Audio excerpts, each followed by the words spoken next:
നമ്മൾ ഈ വട്ടം കംപ്ലീറ്റ് ചെയ്ത് കഴിഞ്ഞാൽ ഇവിടെ ഇങ്ങനെ യോജിപ്പിച്ച് അവസാനമുള്ള കണ്ണിയിൽ യോജിപ്പിച്ചതിന് ശേഷം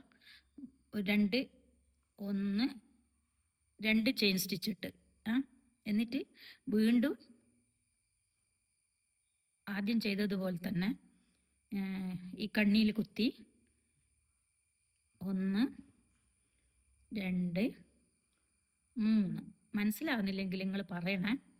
വീണ്ടും സൂചിയിൽ ചുറ്റി. പിന്നെ ഈ ഒന്ന് ശ്രദ്ധിക്കണ്ടേ, ഈ കണ്ണിയിൽ കുത്തുമ്പോൾ മേലെയുള്ള ഈ കണ്ണിയിൽ എടുത്താൽ പോരാ. ഇതിൻ്റെ ഇപ്പുറമുള്ള ഈ 2 ചെയിന് മൊത്തം, ഒരു ചെയിന് മൊത്തം ഇങ്ങനെ സൂചിയിലേക്ക് എടുത്തിട്ട് ചെയ്യാം. 1 2 3. അതായത് സൂചിയിൽ നൂല് ചുറ്റി ഈ ചെയിന്. ഇതെങ്ങനെ മനസ്സിലാവും? ചെയ്ത കണ്ണി ഇങ്ങനെ വലിച്ചു നോക്കിയാൽ മനസ്സിലാവും. കണ്ട അവിടെ ഒരു ഹോള്. അപ്പോൾ അതിൻ്റെ തൊട്ടടുത്ത കണ്ണിയിലാണ് ഇനി നമ്മൾ ചെയിനിലാണ് കുത്തേണ്ടത്. ഒരു സൂത്രം കൂടി പറഞ്ഞേട്ടെ. ഇത് സൂചിയിൽ നിങ്ങൾ പോരാൻ വേണ്ടിയിട്ട് ഈ നൂല് കൊളുത്തിയതിന് ശേഷം ഇതൊന്ന് കുറച്ചൊന്ന് ലൂസാക്കുക. ഇങ്ങനെ വലിച്ചാൽ മതി. എന്നിട്ട് അതിൽ കൂടി എടുക്കാൻ എളുപ്പം കഴിയും. കണ്ട? എന്നിട്ട് ഇങ്ങനെ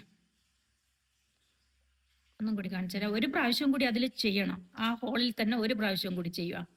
അത് ആദ്യം കൊളുത്തിയതിന് ശേഷം ഇങ്ങനെ ടൈറ്റാക്കി പിടി. ഇവിടെ ടൈറ്റാക്കിയാൽ സൂചിയിൽ നൂല് ടൈറ്റായി നിൽക്കും.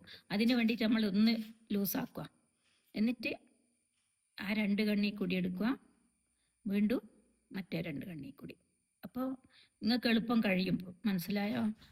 അടുത്ത ചെയിനിൽ കുത്തുക, ഇങ്ങനെ എടുക്കുക, എന്നിട്ട് ഒന്നങ്ങ് ലൂസാക്കി കളയുക വലിച്ചിട്ട്.